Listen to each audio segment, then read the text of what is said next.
And so then I just have to start thinking, what do I want this guy to say, or gal, whichever it is.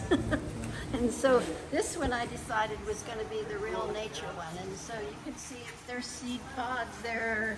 There's feathers from a whale that died on our property. And I make jewelry, so I had some leftover pieces of copper. So I added that. And I just like to put things on there from, there's horsehair on the back. Oh wow. This is from my horse. This your tail. horse. And I make jewelry, so these are beads that I made, and of course there's shells, and there's leather and copper and all kinds of things. So I just like all kinds of stuff. So the nature, the natural world kind of connects with the shaman? Yeah, he's the nature man. He's nature That's so man. cool. Okay? Now that guy there is the healer. So he's got all kinds of things that in different cultures have been used for various things. So there's oak apples on there. There's bones in these little pouches that I made with cloth that I dyed. There's herbs in the pouches. What kind of herbs? Well, there's rosemary, and I forget what else I put in there. Different kinds of stuff. I don't even remember. And of course, these sticks have lichens on them, and they have some healing. And there's mushrooms, and that actually is a mushroom from my yard. What else is on there? Yeah. So there's a whole collection of treasures. Beautiful work, Susan. Beautiful work. Thank you. That's one of my favorites. So Yeah, I want you to scan it with your phone and see what happens. that's what we said. Here you are.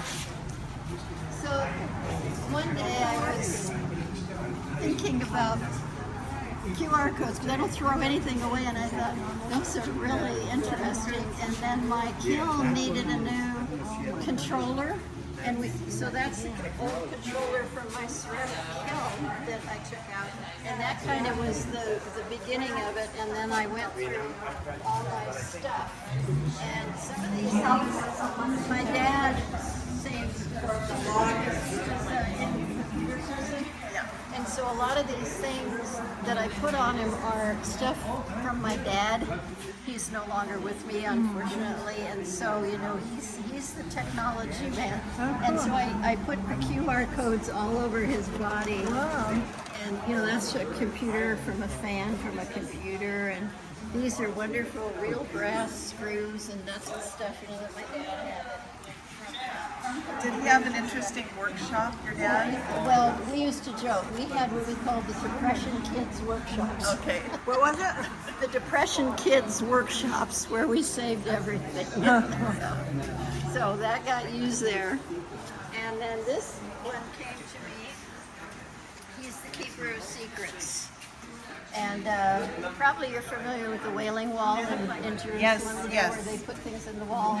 And so I thought, what should I do with this body on this? And then I started thinking about that. Oh, that'd be a great place. You write your secrets on the thing, and you roll them up and you stick them in there. But you see, it's locked in because there's keys, and he's locked in, and he's not letting out any secrets. Whoa. It's almost like What does he being call a that? priest. He's the keeper of secrets.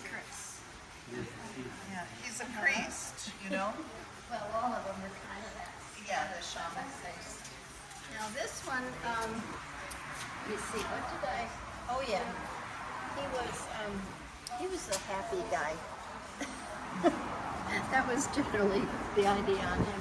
He's just got all kinds of things, and he's colorful. African yeah, clay there's beads. African clay beads. There's washers that I verdigreed myself. There's feathers that I've collected forever. I always collect feathers when I find interesting feathers.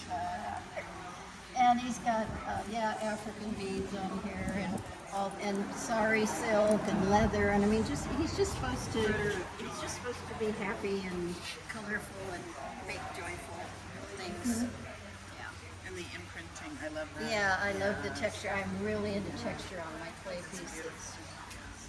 And this one, I started thinking, because I had made this body, and all these symbols are all real symbols from various cultures.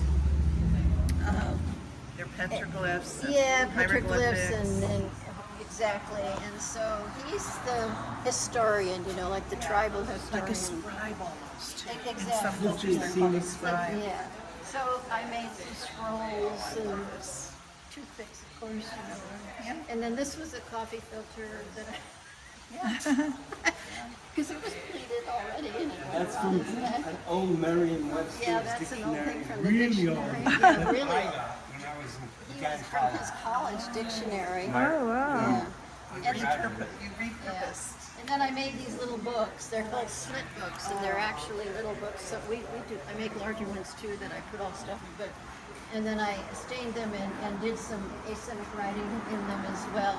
It's just kind of, you know, records of the tribe, so to speak. And then this guy is fearsome. I want to know what He's into. is that copper? It's copper mesh. Yeah, and so he all these symbols on here, each one of them is a symbol in some culture for protection and defense.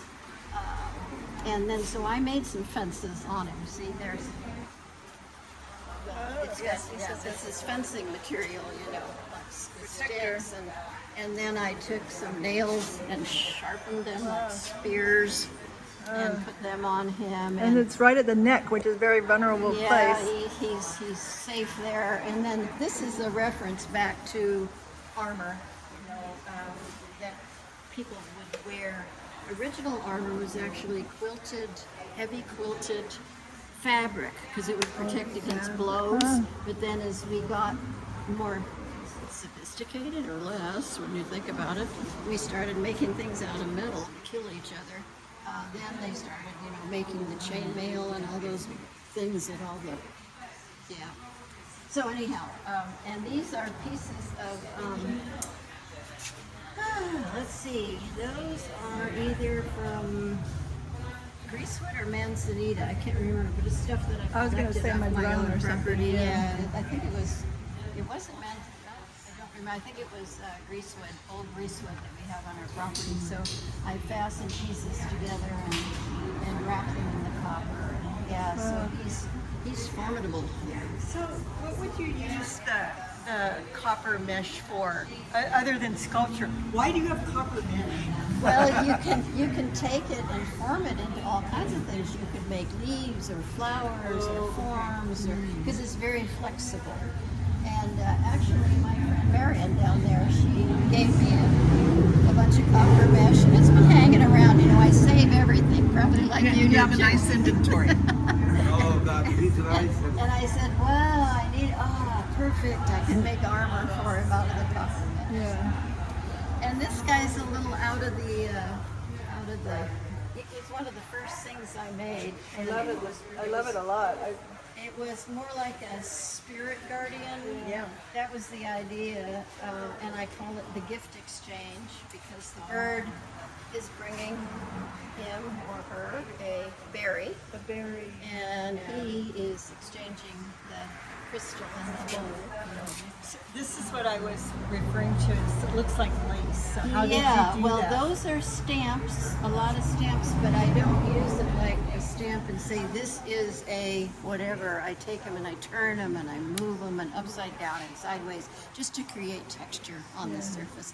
Because on the glazes, a lot of glazes really show up really cool when you have texture because they accumulate in the low spots and have a different color on the high spots. Yeah. And so I love Makes it texture. interesting. Yeah, it makes it interesting. Yeah, Yeah. and they're faceless. You know, it's not meant to be. It's not necessarily even a person. It's just Yeah, male, female, whatever, whatever. a thing. Yeah. Okay, so that's it.